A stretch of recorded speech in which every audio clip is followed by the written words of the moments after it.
दोस्तों जय श्री राम। सभी को प्यार भरा नमस्कार। सभी सुखी रहें, भगवान श्री राम की कृपा सभी पर बनी रहे।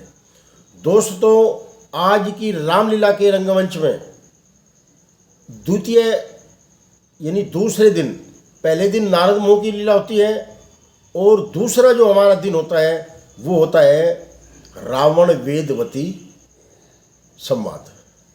वेदवती कौन थी?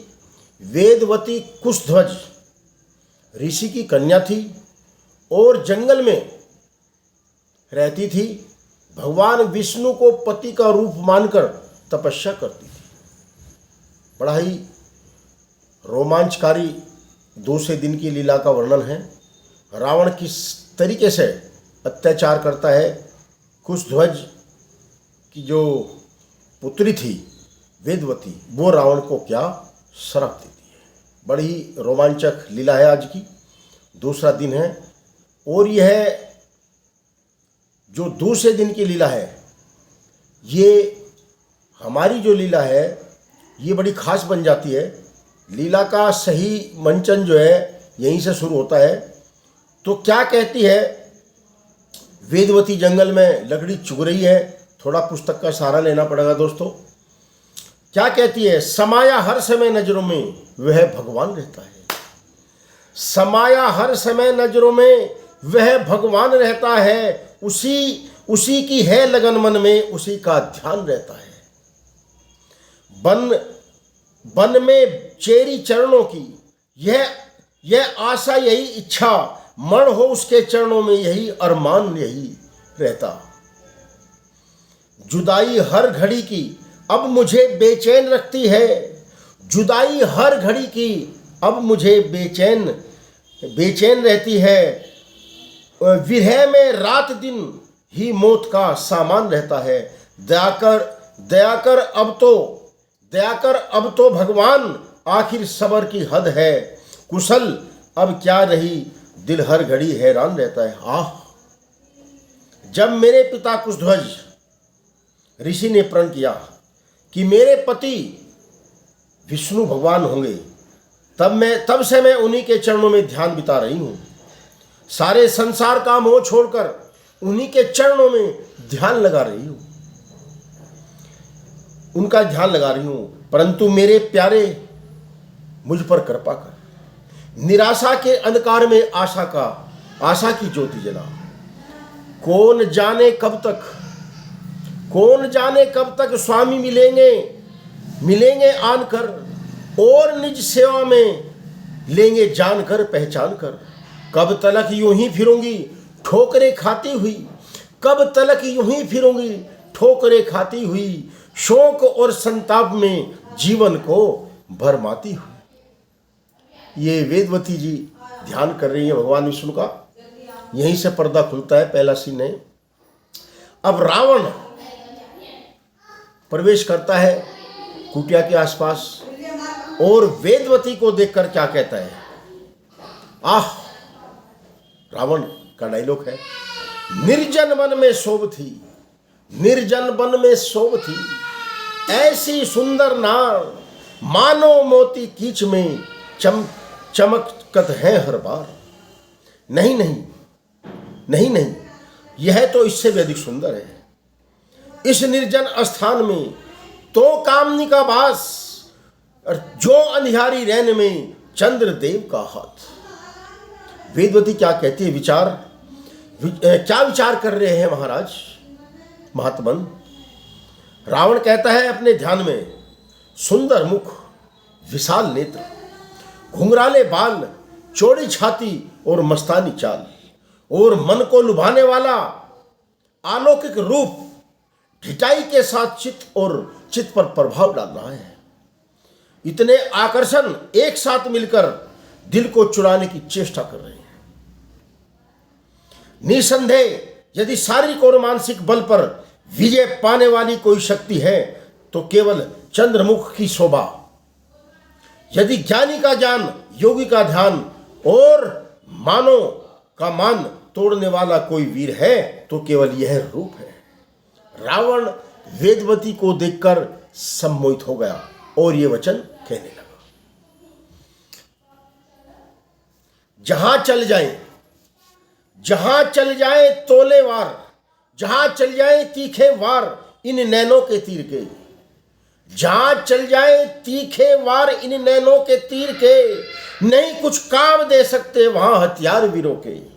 नजर कैसे न संसार की, नजर कैसे न संसार की इस देव वाला पर, निछावर चंद्र तारागण है जब जब मुख की शोभा पर। वेदवती क्या कहती है? ज्ञानी पुरुष विचारों की उलझन को छोड़िए और अपना तात्पर्य प्रकट कीजिए। रावण कहता, ओह भूल गया, बड़ी चूक हो गई। हाँ देवी, तुम कौन हो, अपना परिचय दो।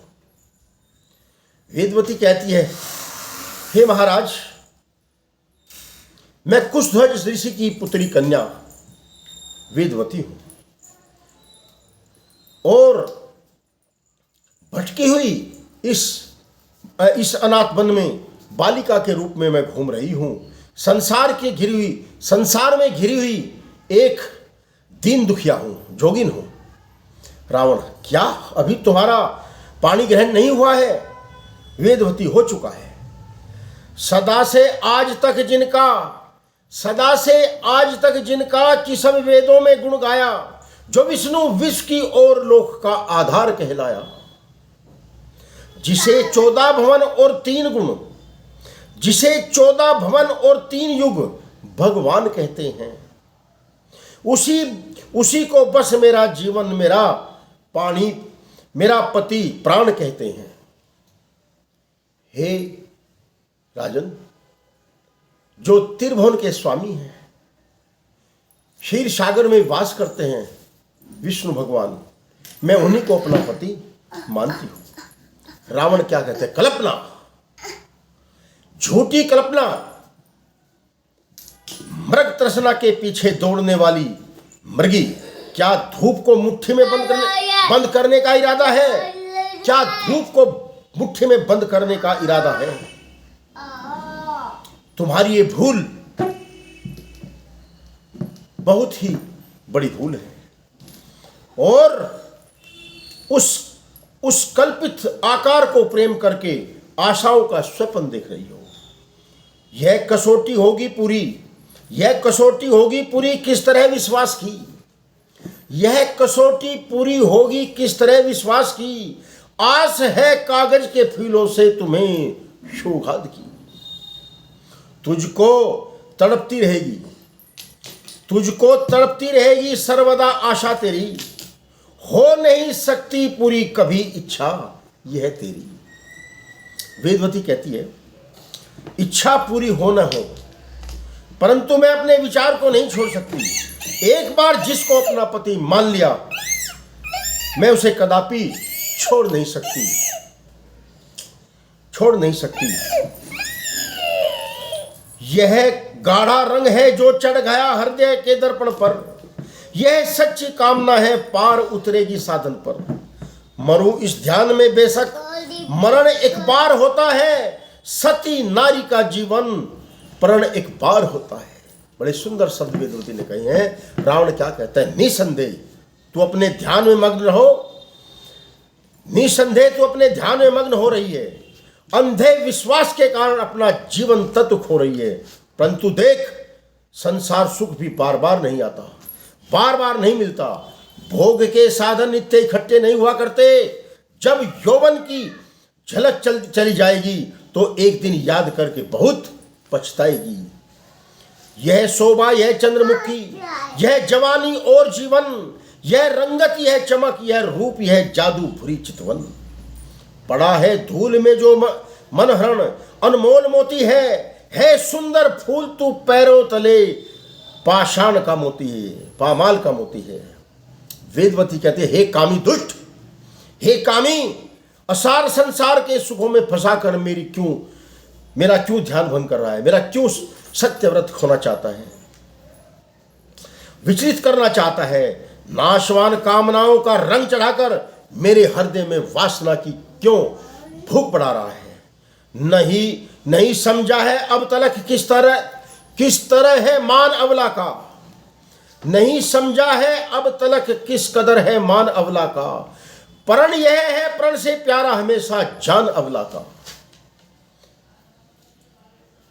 मिले जो राज दुनिया का वचन पर वार दूंगी मैं, तेरे सोने की लंका को इस प्रण पर त्याग दूंगी मैं। सुंदरी होश कर, तू नहीं जानती तेरे सामने कौन है। होश कर सुंदरी, तेरे ज्ञान का काहे का पर्दा पड़ा हुआ है, तेरे ज्ञान पर काहे का पर्दा पड़ा हुआ है। होश कर, क्या तुझे नहीं देता कि तेरे सामने कौन खड़ा है। तेरी कोमल जवा पर शब्द का कड़वे निकलते हैं, तेरी जुबा पर शब्द जो कड़वे निकलते हैं, ये तीखे बाण हैं जो प्रेम को की गर्दन पे चलते हैं। समय आया है ज्ञानी आप रहते हैं चलते हैं। वेदवती कहती है समय आया है ज्ञानी पाप के रास्ते पे चलते हैं। समय आया है पापी पाप के रास्ते पे चलते हैं। अनोखी बात है जो वज्र की मुट्ठी में गलते हैं। रावण समझा मति मंद, अब अग्नि समझा। अब मैं तेरा तात्पर्य समझाऊं। तू अपनी कुबुद्धि से लाचार है, जो रावण के कहने को इनकार कर रही है, मना कर रही है, मानने से इनकार कर रही है। अरे मूर्ख, तुझे मेरे क्रोध का पता नहीं है। मेरे अंदर बड़ा प्रचंड क्रोध है। अग्नि में कूद कर अपने आप को स्वाहा करना चाहती है। जो कार्य मैं अपनी इच्छा से नहीं करना चाहता, उसे तू मुझे करने पर विवश कर रही है। क्रोध को मेरे समझकर खेलती है खेल तू।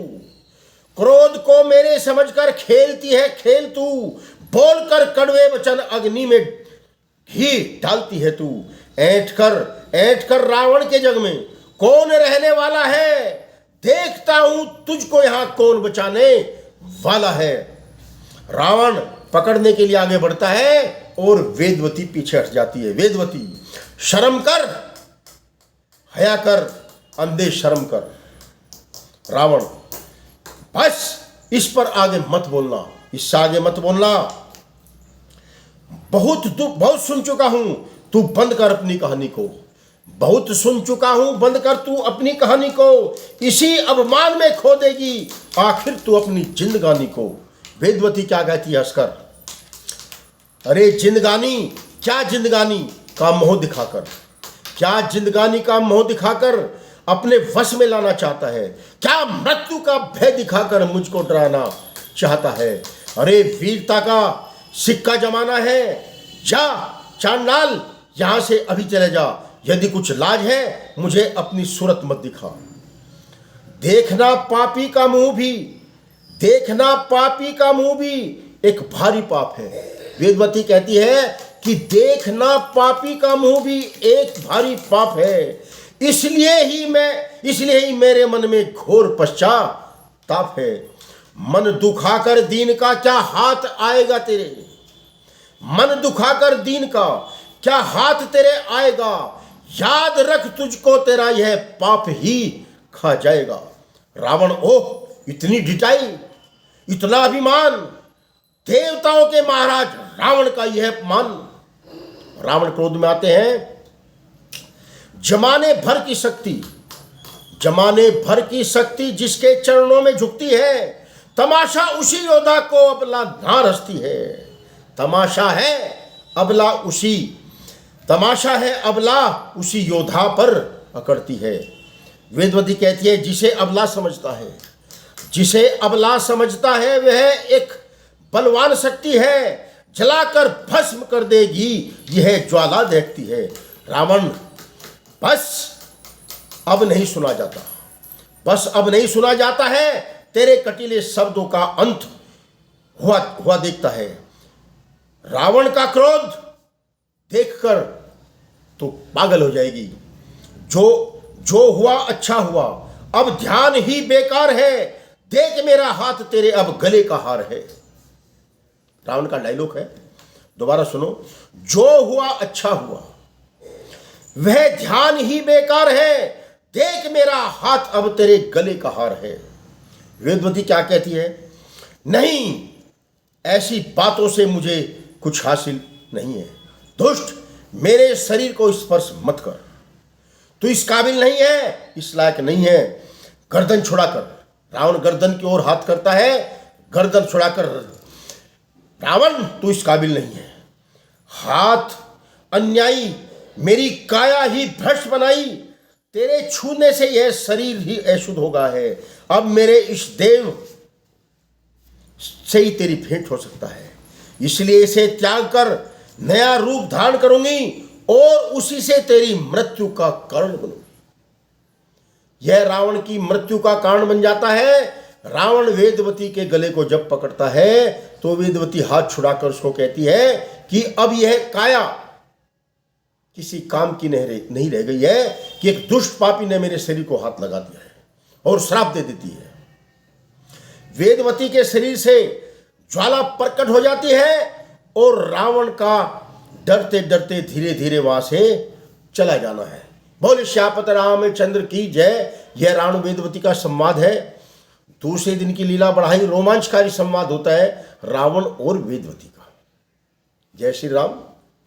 कल भेंट होगी कैलाश पर्वत की तलहटी में रावण का उत्पात।